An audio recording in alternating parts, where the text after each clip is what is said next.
Psychotherapy is sometimes described as a process of helping a person to help himself. This film is the second in a series of 3 films designed to show how this process works with 3 different therapists. First, you've seen Dr. Carl Rogers, founder of Client-Centered Therapy, at work with Gloria, our real live patient. Now we invite you to observe Dr. Frederick Purlz, founder of Gestalt Therapy, with the same patient. He will first describe his system of therapy and then demonstrate his work. Following, he will comment briefly. Now, Dr. Frederick Purlz. I am to interview a patient, and I'd like to give you some thumbnail sketch of what Gestalt therapy stands for. Gestalt therapy is working on an equation: awareness equal present time equal reality. In contrast to depth psychology, we try to get hold of the obvious, of the surface, of the situation in which we find ourselves, and to develop the emerging Gestalt strictly on the I and thou, here and now basis. Any escape into the future or the past is examined as a likely resistance against the ongoing encounter. Modern man has alienated, given up so much of his potential that his ability to cope with his existence becomes badly impoverished. My aim is this: the patient should recover his lost potential.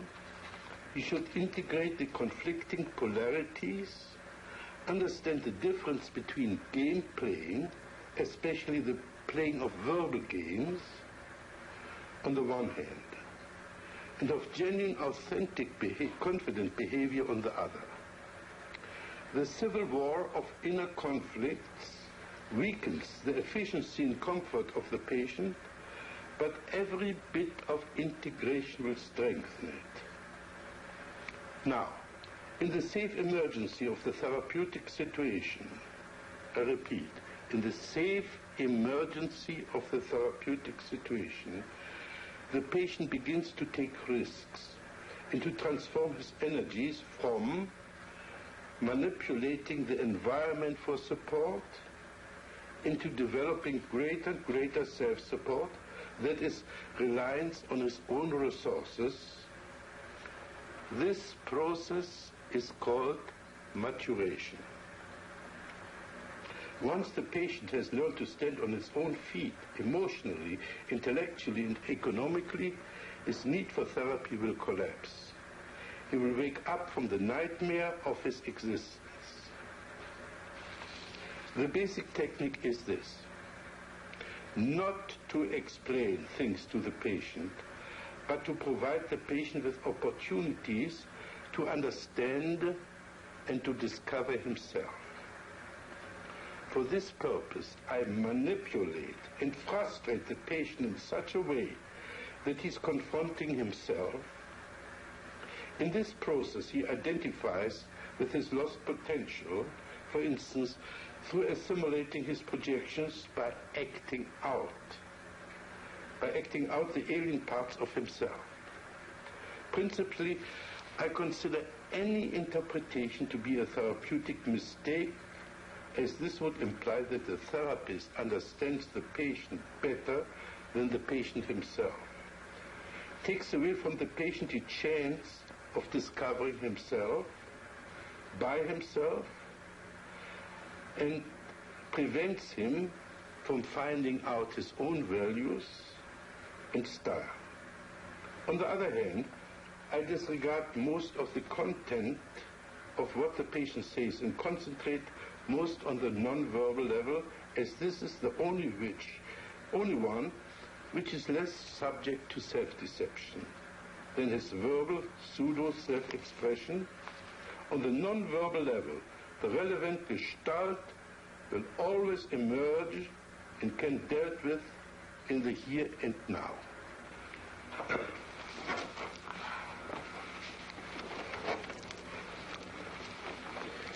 We are going to have an interview for half an hour.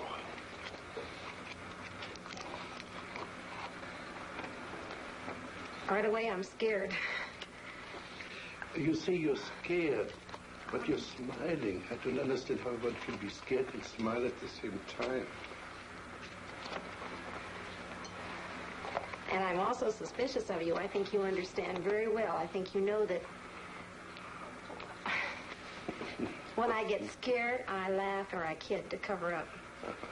But do you have stage fright? I don't know. I'm mostly aware of you. I'm afraid that, you're going to have such a direct attack that you're going to get me in the corner, and I'm afraid of it. I want you to be more on my side. You say I get you in your corner, and you put your hand on your chest. Mm-hmm. Is this your corner? Well, it's like, yeah, it's like I'm afraid, you know. Where would you like to go? Can you describe the corner you like to go to? Yeah. It's back in the corner where I'm completely protected. And there you would be safe for me. Well, I know I wouldn't really. Well, but it feels safer, yes. Imagine you were in this corner, and you're perfectly safe now. What would you do in that corner? I'd just sit. Just sit? Yes. No. How long would you sit? I don't know, but this is so funny as you're saying this. This reminds me of when I was a little girl. Every time I was afraid, I'd feel better sitting in a corner. Okay, you're panicky. Are you a little girl? Well, no, but it's the same feeling. Are you a little girl? This feeling reminds me of it. Are you a little girl? No. No, at last. How old are you? 30. Then you're not a little girl. No. Okay. So you're a 30-year-old girl who's afraid of a guy like me. Well, I don't even know if I do know I'll be afraid of you. I get real defensive with you. Now, what can I do to you? You can't do anything, but I can sure feel dumb, and I can feel stupid for not having the right answers. Now, what would it do for you to feel dumb and stupid? I hate it when I'm stupid. What would it do for you to be dumb and stupid? But I put it so like this. What would it do to me if you would play dumb and stupid? It makes you all the smarter and all the higher above me. Then I really have to look up to you because you're so smart. Yeah. Oh, yeah. You butter me up right and left. No, I think you can do that all by yourself. I think the other way around. If you play dumb and stupid, you force me to be more explicit. That's been said to me before, but I don't buy it. I don't believe it. What are you doing with your feet now? Wiggling. What's the joke now? Oh, I'm afraid you're going to notice everything I do. Gee. Don't you want me? I want you to help me become more relaxed, yes. I don't want to be so defensive with you. I don't like to feel so defensive.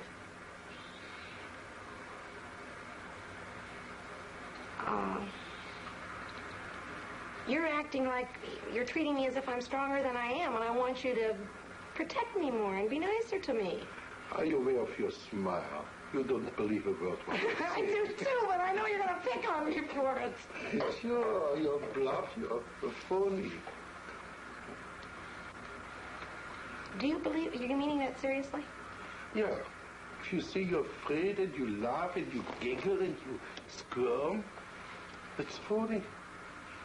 You put in a performance for me. Oh, I resent that very much. Can you express it? Yes, sir. I most certainly am not being phony. I will admit this. It's hard for me to show my embarrassment, and I hate to be embarrassed. But, boy, I resent you calling me a phony. Just because I smile when I'm embarrassed or I'm put in a corner doesn't mean I'm being a phony.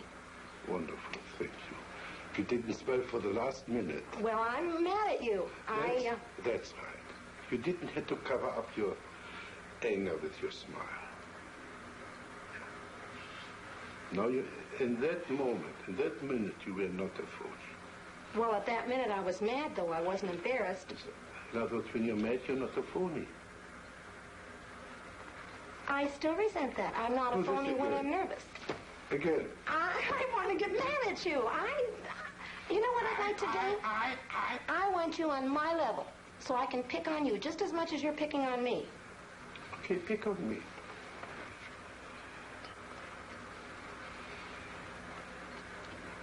I have to wait till you say something that I can pick on, but... What does this mean? Can you develop this movement? I can't find words. I want to... Develop this, as if you were dancing.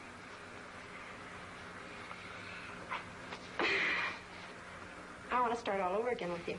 Okay, let's start all over. I know what corner I'd like to put you on. I'd like to ask you a question, and because I have a feeling you don't like me right off the bat, and I want to know if you do. Can you now play Fritz Perls not liking Gloria? What would he say? He'd say that she's a phony, for one. Say you are a phony. You're a phony, and you're a flip little girl, and you're a show-off. What would Gloria answer to that? I know what I'd answer. I'd say I think you are too. No, say, tell this to me. Tell me what a phony I am. Well, Say, Fritz, you're a phony. Well, phony's not quite the right word, but it's more like a show-off.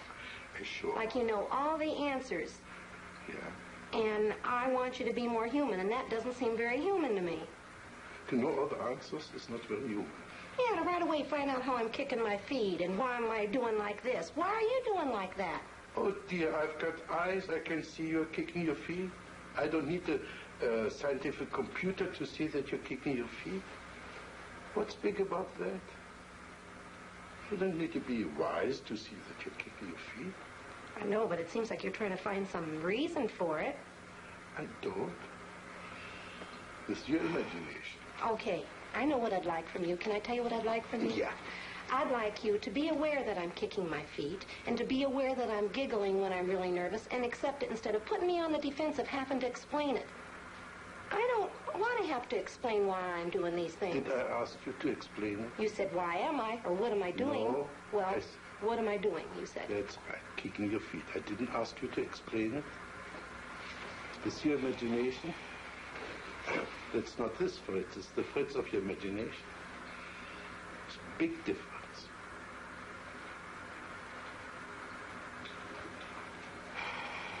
Now do this again. Again. How do you feel now? I don't know. Playing stupid. I'm not playing stupid. I You don't see, know I the don't right know. answer. This is playing stupid.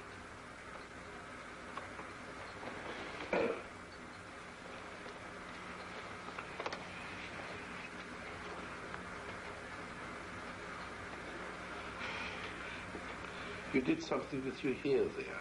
Is by any chance something in my hair what you object to? No. No. Okay. No, but your hair and your features go along with the feeling I had about you earlier. I had a feeling I could be afraid of you. And you're the type of person that seems like you demand so much respect, and you're... Please play Fritz. I demand so much respect. Play this Fritz you just saw. Well, you know how smart I am. I know more about psychology than you do, Gloria. So anything I say, of course, is right. Can you say the same as Gloria? Something similar as Gloria? What the same act as Gloria? I demand respect because... I don't know. You don't... No, I don't. I identify it with my father, but not me. I don't feel I demand respect. You don't demand respect? No. Sure enough. As a matter of fact, I'd like more. I'd like you to respect me more. Now you see, so you demand respect. All right, yes. Yes, as a matter of fact, if I could demand respect from you, I would. But do it.